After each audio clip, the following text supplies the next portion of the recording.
This is an audio-narrated slide example. What I'm doing here is narrating a short slide set just to show you what it comes out like if you use the internal capability of PowerPoint to record narration of your slides. I'm using the default 11 kilohertz 8-bit recording here, which is the lowest quality possible. I'm also using a Logitech headset with a mic that comes in front of your mouth. This costs about $30. You may not want to invest in this. You may already have a microphone in your laptop that would be adequate for the purpose. I made this with this high-quality recording device just to try and maximize the legibility and the intelligibility of this little example. You do have to leave about 3 seconds after you finish speaking before you hit the mouse button to advance the slide, or you'll chop off some of the things that you said. The slide you see here is in this only as a preface. It's here because, well, there you see one of the problems. If you have to cough in the middle of saying something, well, it's going to be recorded. You can't edit it out. Anyway, what this slide tells you is that slides are better off with pictures rather than words. Especially if you just read words to people, it's very boring and forgettable. Pictures are what slides are all about. And so this slide set contains pictures and no words at all. In fact, you wouldn't really get the meaning of the slides if I didn't narrate it to tell you.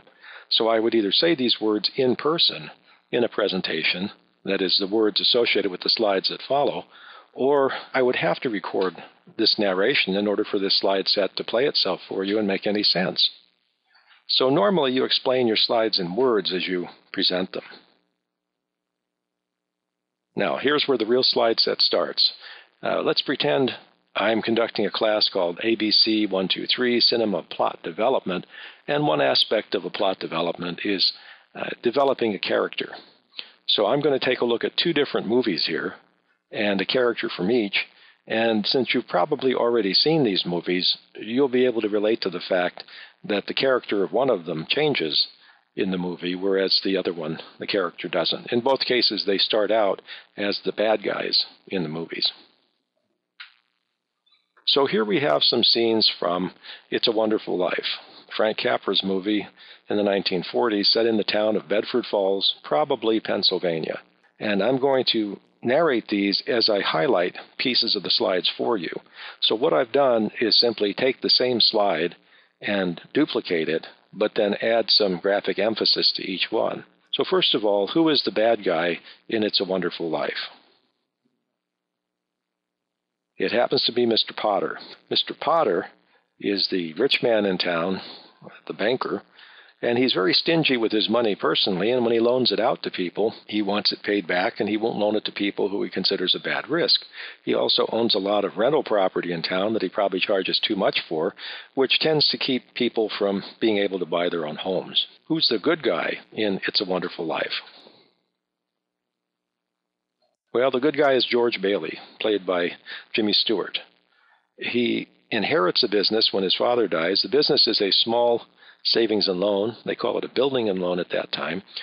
Depositors place money in the building and loan, and they loan it out at reasonable terms to people to help them build their homes or buy homes. He's actually a thorn in Potter's side because his activities remove renters from Potter's slums and put them in their own homes, which is very much in keeping with the American dream of home ownership. Now let's take a look at another character.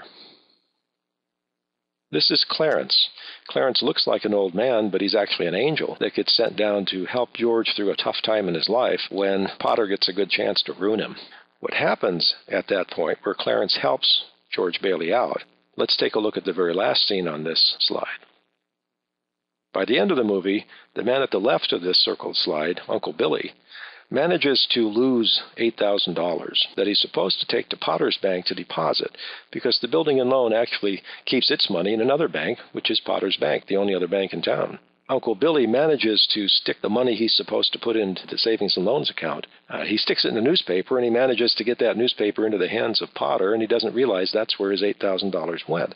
But Potter knows, and Potter isn't an honest man. He's not going to give it back. He wants to use it as a tool to ruin George Bailey and put the building and loan out of business And he's just going to keep the $8,000 even though he knows who the rightful owner is. So by the end of the movie, George Bailey's friends bail him out. And so many people in town donate money to make up for the lost funds. It keeps George Bailey out of trouble, but it shows him how much he's appreciated by everybody who he's helped. So it gives you a warm, fuzzy feeling. Very nice movie for Christmas. I like the colorized version myself. The main point of our discussion is the development of the characters. George Bailey starts out as a good man, and he winds up being an even more appreciative one at the end. Potter, unfortunately, never seems to change. He starts out as a mean man, and he ends up as a mean man. Neither of the characters is developed. They're given more detail and fleshed out, but they remain pretty much as they were at the beginning of the movie. Now let's take a look at another movie.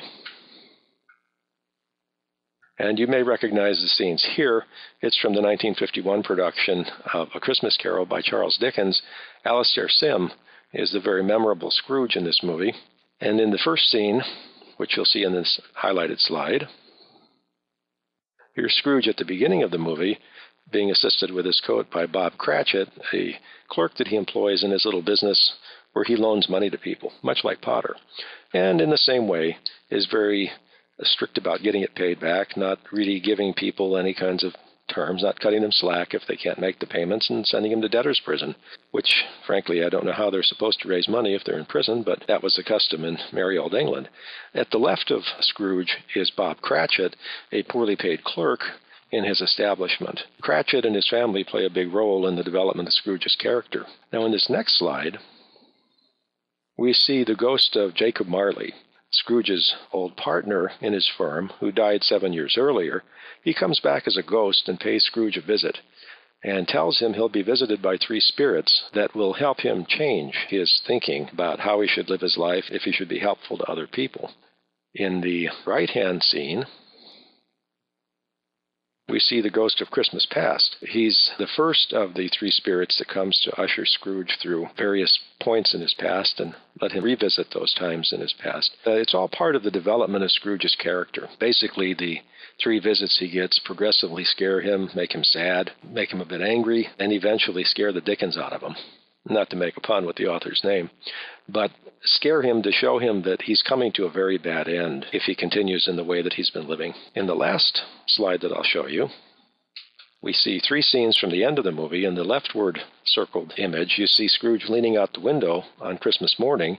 He's discovered, first of all, that he's still alive, which he's very thankful for, having just witnessed the visit to a cemetery where he lies buried after his death. But it was all a dream, it seems, or the visitation of the spirit. So he's very happy in the morning. He wakes up, looks out the window, sees a boy down the street, and throws some money to him to go buy a goose and deliver it to Bob Cratchit's place, because he knows on the small amount of money he pays Bob Cratchit, they're not going to have very much of a Christmas dinner.